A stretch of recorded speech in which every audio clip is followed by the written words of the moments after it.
Salut les polochons! Le français est sale. Le français est toujours prompt à sortir le drapeau blanc pour se rendre. Le français, il est ronchon et acariâtre. Oh! Je ne veux pas que vous te tapez! T'approches pas, je te tape!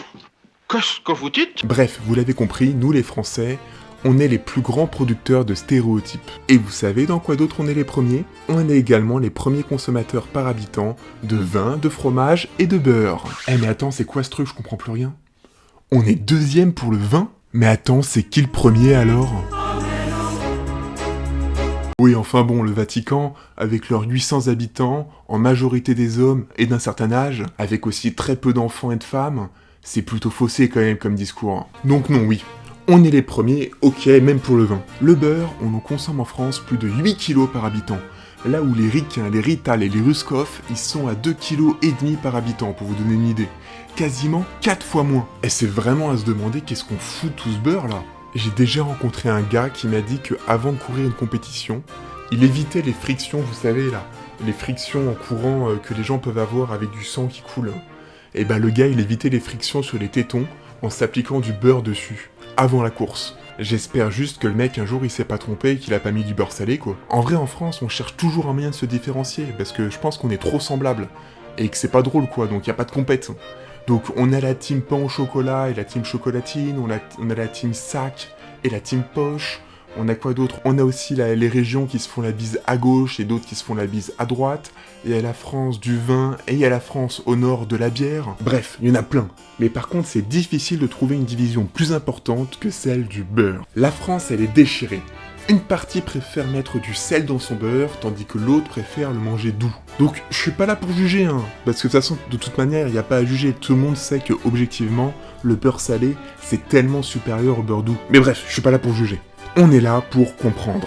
Pourquoi cette division? Il faut commencer par le début. Pour comprendre ce positionnement, je vous propose de faire un petit focus sur le sel. Pendant très longtemps, le sel était la seule alternative pour conserver viande, poisson et autres denrées hautement périssables. Sans lui, ça aurait été beaucoup plus difficile pour certaines familles européennes pour passer l'hiver, quoi. Il était même qualifié d'or blanc. C'est vrai qu'on n'y pense plus du tout aujourd'hui, hein, quand on se balade au supermarché, quand on dégaine son sel la baleine. Mais dites-vous bien que le sel, à l'époque, c'était la richesse, c'était le pouvoir, c'était la garantie du respect des hommes et l'amour des femmes. Et même, quand on remonte au-delà de l'histoire, à la fin de la préhistoire européenne, il y a 8000-6000 ans, the place to be, c'était dans le Morbihan, en Bretagne.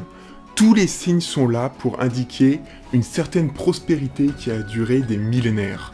Les menhirs, des tumulus dans lesquels on a retrouvé des pierres précieuses provenant des Alpes à 1000 bornes de là, donc il y avait quand même un certain commerce quoi en fait. Une explication qui fait consensus, c'est que les gens qui vivaient là étaient des petits malins, qui avaient trouvé une manière de produire du sel grâce à des salines et les marais. Et ils en faisaient commerce dans toute l'Europe. Après bon, la préhistoire, je sais ce que vous allez me dire. Y a rien d'écrit, c'est que des suppositions, tout ça. Mais bon, c'est quand même des suppositions qui font consensus, quoi. Enfin bref, on peut avancer un petit peu dans le temps. Après la préhistoire, l'Antiquité. Une partie de la solde des légionnaires romains, c'était du sel. Et c'est même ça qui a donné le mot salaire. Vous imaginez ça aujourd'hui? Bonjour salarié. Tous les indicateurs sont au vert. Donc voici ta prime, c'est cadeau.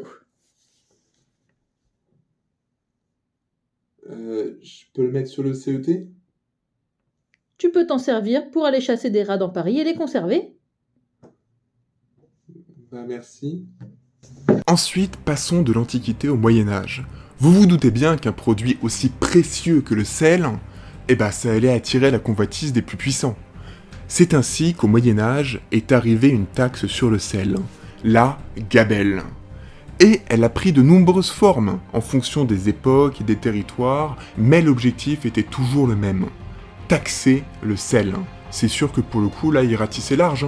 Le sel, c'est quand même un produit de première nécessité au Moyen-Âge, dont beaucoup de personnes ont besoin pour vivre.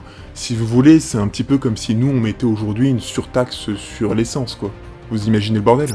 Dans certaines régions de France, le monopole est détenu par le gouvernement lui-même, et le montant de sel est limité par habitant avec un prix exorbitant. Aujourd'hui, quand on parle d'une addition en disant qu'elle est salée, pour signifier que le tarif de certains restaurateurs là, ils sont exorbitants, ça vient de là. du prix du sel à cause de la gabelle.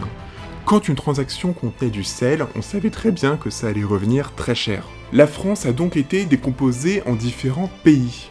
On avait des pays de grande gabelle, où l'impôt est important, des pays de petite gabelle, des pays rédimés, qui étaient donc pas trop taxés, des régions où ils peuvent produire un peu de sel par leurs propres moyens, en faisant bouillir un peu de sable qui était salé quoi. Il y avait également des pays salines, où il y avait des mines de sel, comme en Alsace et la Lorraine. Et enfin, on a la Bretagne et le nord de la France, qui ne payaient pas de gabelle du tout, car c'étaient les producteurs du royaume en sel. Et bon on comprend bien que ça n'avait pas de sens de taxer la production de sel d'un pays. Comme je l'ai dit plus tôt, le sel c'est un indicateur de richesse. Donc les têtes pensantes se sont dit que c'était peut-être pas très malin de décourager les paludiers.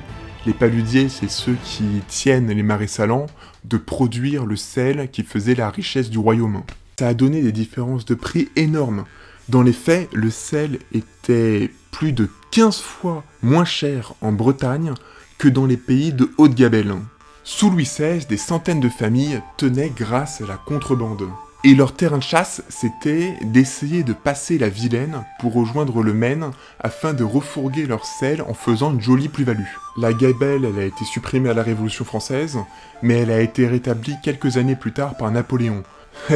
Le bonhomme, il a rétabli et abusé des loteries pour faire de l'argent pour ses guerres. Vous vous doutez bien qu'il n'allait pas laisser passer la gabelle pour financer la bagarre, quoi. La gabelle a ensuite été modifiée progressivement, mais elle sera conservée jusqu'en 1945. Donc voilà, les Bretons, ils ont eu pendant des siècles du sel moins cher. Il était tout naturel du coup qu'ils le mettent dans le beurre. Ça le permettait de le désinfecter, à une époque où la pasteurisation n'existait pas encore. Et ça permettait également de le conserver beaucoup plus longtemps. Encore aujourd'hui, faites le test. Vous prenez du beurre salé, vous pourrez le conserver quasiment 1 an, tandis que du beurre doux, c'est que 3 mois au frigo. Même sans le mettre au frigo, en fait, le beurre salé, il se conserve beaucoup plus longtemps à température ambiante que le beurre doux. Bon, malheureusement, aujourd'hui, à l'ère des frigos, des congélos, des conservateurs en tout genre, le sel a perdu ses lettres de noblesse. Il est passé du produit de première nécessité à celui de simple condiment. Maintenant, le choix entre beurre salé et beurre doux ne tient qu'à ses propriétés gustatives.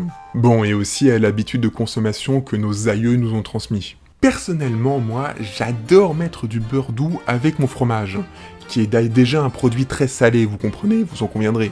Le beurre salé, en revanche, il offre de très bonnes surprises en pâtisserie. J'ai déjà mangé des gâteaux au chocolat avec un petit goût de fleur de sel, c'était une tuerie. Bref, on s'en fout. Par contre, n'hésitez pas à vous abonner, à partager et à me dire ce que vous pensez de la vidéo en commentaire. Allez, à plus. Et ça m'a donné faim ce truc.